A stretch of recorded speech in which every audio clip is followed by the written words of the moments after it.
मेरा नाम चंदा है। बचपन में ही मेरे माता पिता का देहांत हो गया था। उसके बाद हमारे पड़ोस में एक अंकल रहते थे। उन्होंने मुझे अपने घर में रख लिया क्योंकि मेरा इस दुनिया में कोई नहीं था। उन्होंने मुझे अपनी बेटी की तरह पाला पोसा। जब मैं बड़ी हुई तो उनका हर काम मैं ही करने लगी। उनका बहुत बड़ा और खूबसूरत घर था, लेकिन उस घर में सिर्फ वो अकेले ही रहते थे। मेरी उनसे पूछने की कभी हिम्मत नहीं हुई कि उनके परिवार वाले कहाँ रहते हैं। उन्होंने मुझे अपने घर पर रखकर मुझ पर बहुत बड़ा एहसान किया और वो बहुत अच्छे थे और हर तरह से मेरा ख्याल रखते थे। वो मुझे कपड़े, पैसे, हर तरीके से मेरी मदद करते थे। इस घर में मेरे अलावा 2 और नौकर थे। मुझे यहाँ किसी चीज़ की कोई कमी नहीं थी। यहाँ इतने बड़े घर में एक स्टोर रूम था जिसमें किसी को भी जाने की इजाज़त नहीं थी। अंकल ने मुझे खास तौर पर कह रखा था कि मैं उस कमरे की तरफ भी न जाऊं, और वो स्टोर रूम ऊपर वाली मंजिल पर था। मैं हमेशा यही सोचती रहती कि पता नहीं इस कमरे में क्या है जो अंकल ने मुझे इस कमरे में जाने से मना कर रखा है। यहाँ तक कि उन्होंने तो ऊपर वाले फ्लोर पर जाने से ही मना कर रखा था। एक बार मैंने उनसे ऊपर वाले फ्लोर की सफाई करने की इजाज़त मांगी तो उन्होंने मुझसे कहा, ठीक है, तुम ऊपर की सफाई कर लो, लेकिन स्टोर की तरफ मत जाना। मेरी उनसे पूछने की हिम्मत नहीं हुई कि आप मुझे उस कमरे की तरफ जाने से क्यों मना कर रहे हैं। अंकल मुझ पर बहुत ज़्यादा भरोसा करते हैं और मैं उनका भरोसा तोड़ना नहीं चाहती थी, क्योंकि मुझे इस घर में किसी बात की कोई परेशानी नहीं थी। मुझे यहाँ कोई कुछ कहने वाला नहीं था। मैं यहाँ अपनी मर्जी से खाती पीती और हर काम करती थी। मैंने अंकल को बहुत बार ऊपर वाले फ्लोर से आते हुए देखा था। शायद वो उसी कमरे से आते थे। कुछ दिन बाद अंकल को शहर से बाहर कुछ काम से जाना था। उन्होंने मुझे अपने पास बुलाया और पूरे घर की चाबियां देकर कहा, तुम्हें पूरे घर का अच्छे से ध्यान रखना है, और खासकर मुझसे कहा कि ऊपर वाले फ्लोर पर सफाई करने के लिए मत जाना। वो मुझे बचपन से देख रहे थे, इसीलिए उन्हें मुझ पर पूरा भरोसा था। यही वजह थी कि उन्होंने पूरे घर की चाबियां मेरे हवाले कर दी थी। मैंने उनसे कहा, ठीक है, आप फिक्र न करें, मैं हर चीज़ का ध्यान रखूंगी। अब मैं घर में सिर्फ अकेली थी और मुझे हर बात की आज़ादी थी। मैं अपनी मर्जी से जो चाहे कर सकती थी। घर में जहाँ चाहे, जिस कमरे में चाहे जा सकती थी। अंकल के जाने के बाद मैं सोच रही थी कि आखिर ऊपर वाले स्टोर रूम में ऐसा क्या है जो खास करके अंकल मुझे वहाँ जाने से मना कर गए हैं। अब तो पूरे घर की चाबियाँ मेरे पास थी और उन चाबियों में ऊपर के स्टोर की भी चाबी थी। मेरे दिल में बार बार यही ख्याल आ रहा था कि मैं ऊपर जाकर देखूं आखिर कमरे में क्या है, लेकिन मैं ये सोचकर घबरा गई कि अगर अंकल को पता चल गया कि मैं ऊपर वाले फ्लोर पर गई थी तो वो मुझे इस घर से निकाल देंगे। अंकल जी और इस घर के अलावा मेरा कोई और सहारा नहीं था। फिर मैंने सोचा कि यहाँ तो मुझे कोई देखने वाला ही नहीं है। ड्राइवर तो अंकल के साथ गया है और वॉचमैन भी घर के अंदर नहीं आता। मैं हिम्मत करके ऊपर जाने लगी। मैं सीढ़ियों पर चढ़ते चढ़ते सोच रही थी कि क्या हो सकता है कमरे में। अंकल की कुछ बचपन की यादें हों और वो किसी के साथ शेयर नहीं करना चाहते हों, या फिर उनका कोई कीमती सामान हो, इसीलिए उन्होंने हमें कमरे में जाने से मना कर रखा हो। यही सोचते सोचते मैं स्टोर के सामने पहुंच गई और वहां 5 मिनट तक खड़े होकर सोचती रही। आखिरकार मैंने स्टोर रूम का ताला खोलना शुरू कर दिया, लेकिन स्टोर का दरवाजा खोलते हुए मुझे डर लग रहा था। मुझे डर की वजह से बहुत पसीना आ रहा था। अचानक मेरे दिल में ख्याल आया कि अंकल मुझ पर कितना भरोसा करते हैं। इसी भरोसे के साथ वे सारे घर की चाबी मुझे देकर गए हैं। मैं उनका भरोसा कैसे तोड़ सकती हूँ?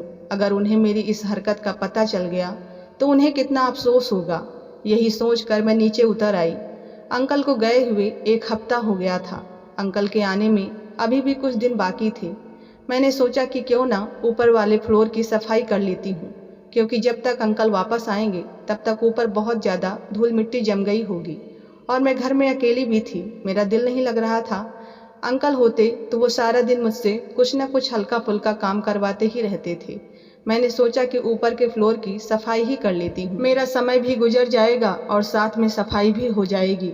जब मैं ऊपर सफाई करने के लिए गई तो फिर से मेरे दिल में ख्याल आया कि मैं स्टोर रूम खोल कर देखती हूँ। इस बार मैंने बिना देरी किए एक चाबी स्टोर के ताले में लगाई। उस स्टोर का ताला खुल गया। मैंने डरते डरते स्टोर के अंदर 2-3 कदम बढ़ाए। उसके बाद जो मैंने स्टोर में देखा वो देखकर मेरे पैरों तले ज़मीन निकल गई। मैं सोच भी नहीं सकती थी कि स्टोर रूम में ऐसा कुछ होगा। मैंने जल्दी से स्टोर रूम का दरवाज़ा बंद किया और मैं भागकर नीचे आ गई। मेरे अंदर इतनी हिम्मत नहीं थी कि मैं स्टोर रूम के अंदर जाती। दरवाज़ा खोलते ही जो मंजर मैंने देखा उससे मेरी रूह कांप गई। मैं अभी तक डरी हुई थी और कांप रही थी। मेरा दिल जोर जोर से धड़क रहा था। मैं सोच भी नहीं सकती थी कि कमरे में ऐसा कुछ हो सकता है। मैं तो सोचती थी कि स्टोर में अंकल की कुछ पुरानी यादें होंगी या उनका बहुत कीमती सामान होगा जो वह किसी को दिखाना नहीं चाहते। लेकिन मैंने जो कमरे में देखा वह तो कभी कोई सोच भी नहीं सकता। सब कुछ देखकर मेरी हालत बहुत ख़राब हो गई थी। घर में मैं बिल्कुल अकेली थी। मैं कुछ देर तक सोफे पर बैठकर यही सोचती रही। कुछ देर बाद मेरी हालत ठीक हुई तो मैंने पानी पिया। मैंने सोचा कि अगर अंकल को पता चल गया तो वह मुझे इस घर से धक्के मार कर निकाल देंगे। लेकिन जो कुछ मैंने देखा था मैं चुप नहीं रह सकती थी। मैं जानना चाहती थी कि आखिर ऐसा क्यों था। अंकल का घर बहुत बड़ा था। मैं ज़्यादातर अपने कमरे में ही रहती थी।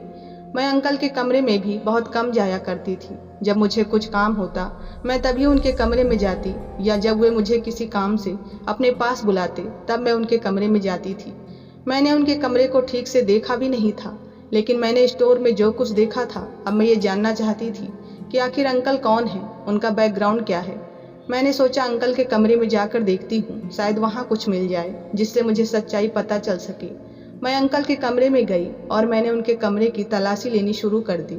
उनके कमरे के किसी भी दराज में लॉक नहीं था। इस वजह से मुझे तलाशी लेने में बहुत आसानी हुई। अंकल शायद इस वजह से कहीं लॉक लगाकर नहीं गए थे, क्योंकि उन्हें मुझ पर पूरा भरोसा था।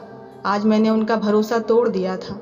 मुझे इस बात का बहुत अफसोस था, लेकिन मैं ये भी जानना चाहती थी कि ऊपर कमरे में मैंने जो देखा उसका क्या मतलब है।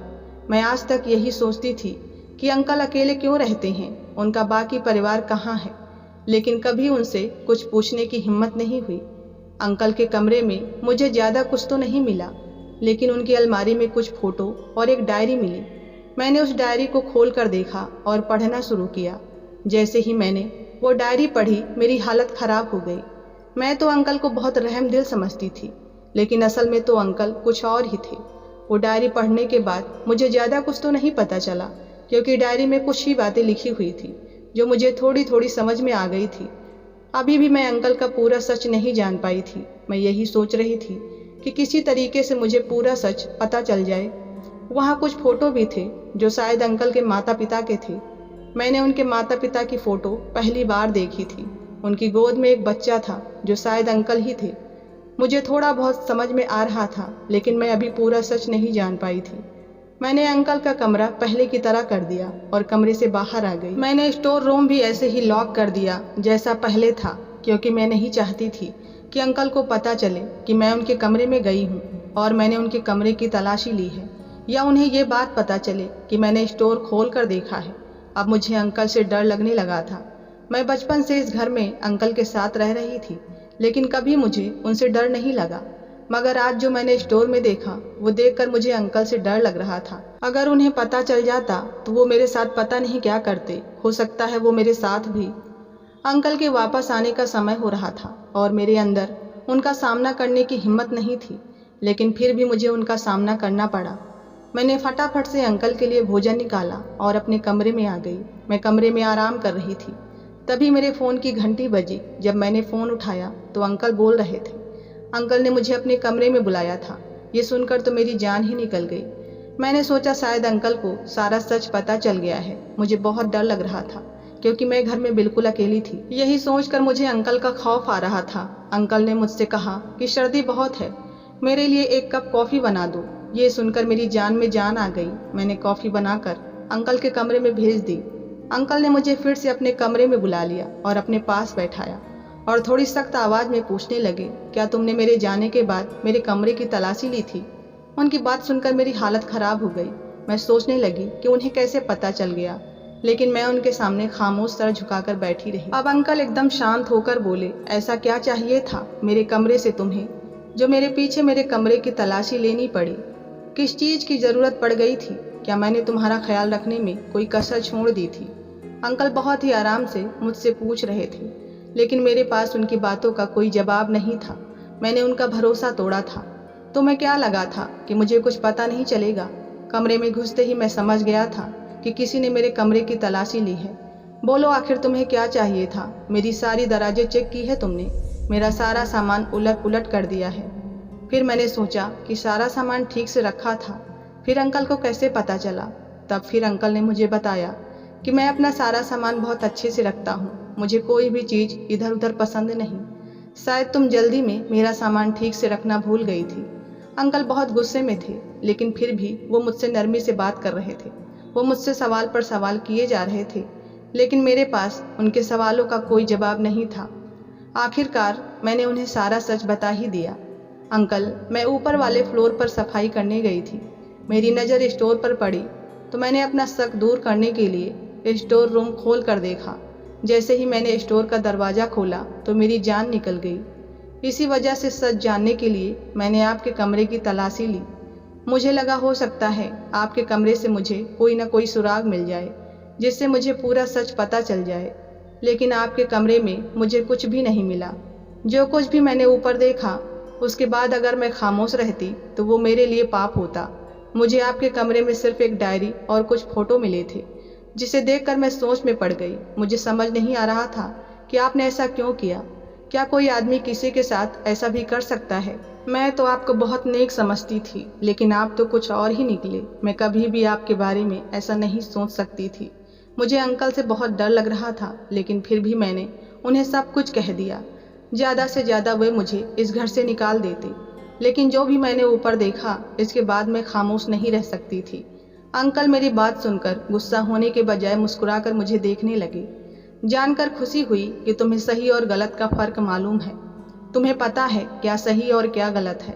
अगर तुम्हें सच जानना था तो मुझसे पूछ लेती। तुम्हें इस तरह मेरे पीछे मेरे कमरे की तलाशी नहीं लेनी चाहिए थी।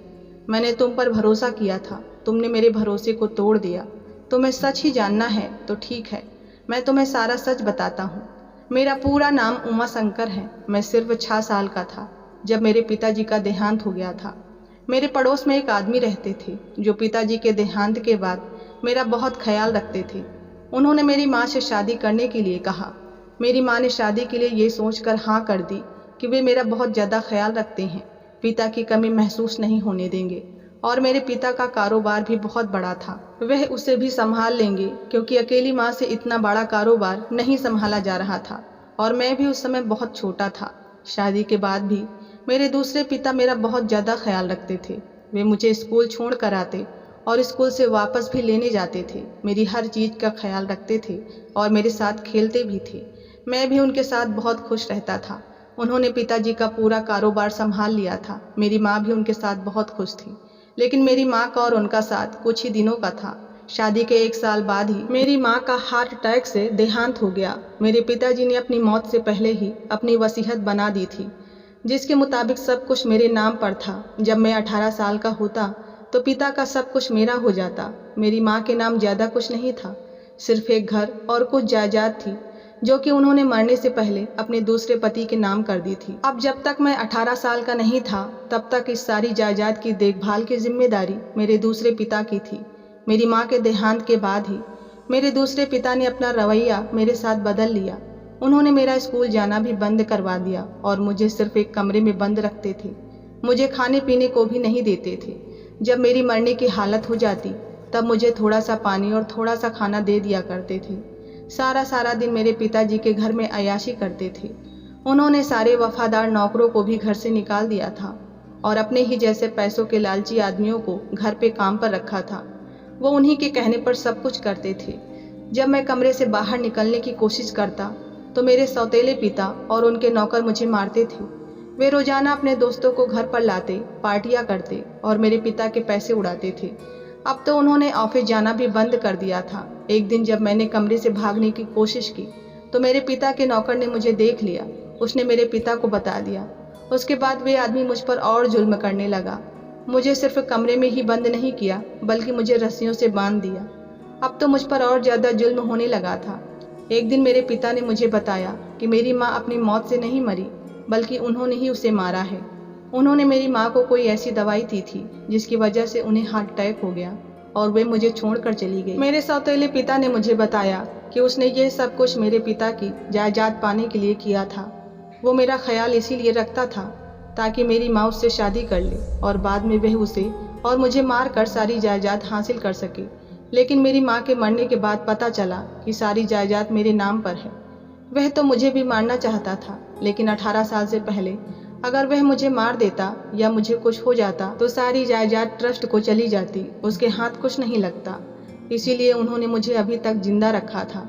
लेकिन ऐसा जिंदा रहना मौत से भी बदतर था।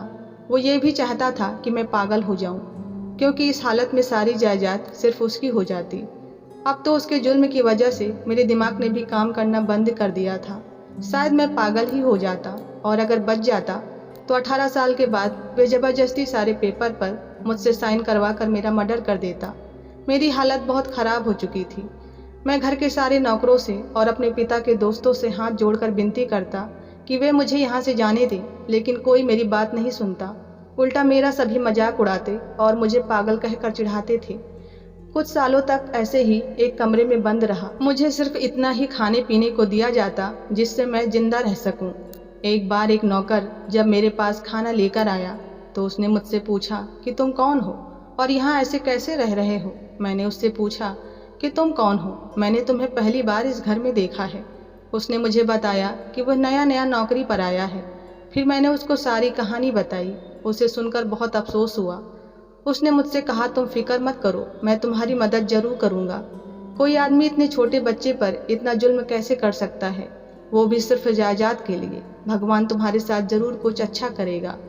एक दिन जब मेरे सौतेले पिता शहर से बाहर गए हुए थे तो उस नौकर की मदद से घर से भागने में कामयाब हो गया। उसके बाद वो नौकर मुझे अपने गांव ले गया। उसने मुझे अपने साथ ही रखा। जब मैं 18 साल का हो गया तो मैं अपने पिता के वकील के पास चला गया। वो मेरे पिताजी के अच्छे दोस्त थे, इसलिए मुझे देखकर बहुत खुश हुए और उन्होंने मुझसे पूछा कि मैं जिंदा कैसे हूँ। मैंने उन्हें सारी बातें बताई तो उन्होंने जायदाद मुझे वापस कराने में मेरी मदद की। जब मेरे सौतेले पिता को पता चला तो उसने सबके सामने हाथ जोड़कर मुझसे माफ़ी मांगने का ड्रामा किया। मैंने उसको सबके सामने माफ़ कर दिया और मैं उस आदमी के साथ अपने घर वापस आ गया। लेकिन मेरे दिल में उसके लिए नफ़रत ख़त्म नहीं हुई थी। मैं चाहता था कि उसे अपने किए की सज़ा मिले, लेकिन मेरे पास उसके पापों का कोई सबूत नहीं था। उसकी वजह से मैं अपनी पढ़ाई भी नहीं कर पाया था। मैंने अपना बचपन भी खो दिया था। इसकी वजह से मेरी माँ इस दुनिया से चली गई। मैं एक ऐसे आदमी को कैसे माफ़ कर सकता था जिसने मुझसे सब कुछ छीन लिया था, वो भी सिर्फ जायदाद की खातिर। मैं तो उससे इतना प्यार करता था। अगर वह मुझसे प्यार से मांगता तो मैं खुशी खुशी सब कुछ उसके नाम कर देता। लेकिन उसने मेरे और मेरी माँ के साथ इतना बड़ा धोखा किया जिसके लिए मैं उसे कभी माफ़ नहीं कर सकता। तुमने स्टोर में जिस आदमी को रस्सियों से बंधा देखा वो मेरा सौतेला पिता ही है। जो उसने किया था उसके बाद उसे सज़ा मिलनी ज़रूरी थी, लेकिन मैं उसकी तरह जालिम नहीं हूँ। मैं उसे समय पर खाना भी देता हूँ और पानी भी पिलाता हूँ और उस पर कोई जुल्म भी नहीं करता। बस मैंने उसे रस्सियों से बांधकर कमरे में बंद कर रखा है। जब तक मेरी माँ जिंदा थी उसने मेरे साथ बहुत अच्छा सलूक किया, क्योंकि वो जानता था कि वह कुछ ही दिनों बाद मेरी माँ को मार देगा, और उसने ऐसा ही किया। वह तो मुझे भी रास्ते से हटा देता अगर नौकर मेरी मदद नहीं करता और मुझे अपने साथ नहीं रखता। अब जब तक वो जिंदा है मैं उसे ऐसे ही कैद में रखूँगा। मैं तो एक बिन माँ बाप का बच्चा था। अगर वो मेरे साथ अच्छे से रहता, मुझे अपनी औलाद समझ कर रखता, तो मैं उसके लिए अपनी जान भी हाजिर कर देता। लेकिन सिर्फ जायदाद के लालच में आकर उसने मेरे और मेरी माँ के साथ बहुत गलत किया, जिसकी सज़ा उसे मिल रही है और जब तक वो जिंदा है मिलती रहेगी। चंदा, जब मैंने तुम्हें अनाथ देखा तो मुझे मेरा बचपन याद आ गया। इसीलिए मैंने तुम्हें हर चीज़ की सहूलियत दी थी ताकि तुम्हें कभी अपने माँ बाप की कमी महसूस ना हो, और तुम्हें इसीलिए स्टोर रूम में जाने से रोकता था कि कहीं तुम मुझे गलत ना समझ बैठो और ये घर छोड़कर चली जाओ। ये दुनिया बड़ी जालिम है। जिसके पास अपना घर नहीं होता है उसके साथ बहुत बुरा सलूक किया जाता है। मेरे मन से अंकल के लिए सारी गलतफहमी दूर हो गई और मैंने उनके पैर छू लिए। दोस्तों, आपको इस कहानी से कुछ भी अच्छा सीखने को मिला हो तो कमेंट में ज़रूर बताएं। कहानी को लाइक करें, नए हो तो चैनल को सब्सक्राइब करें। धन्यवाद।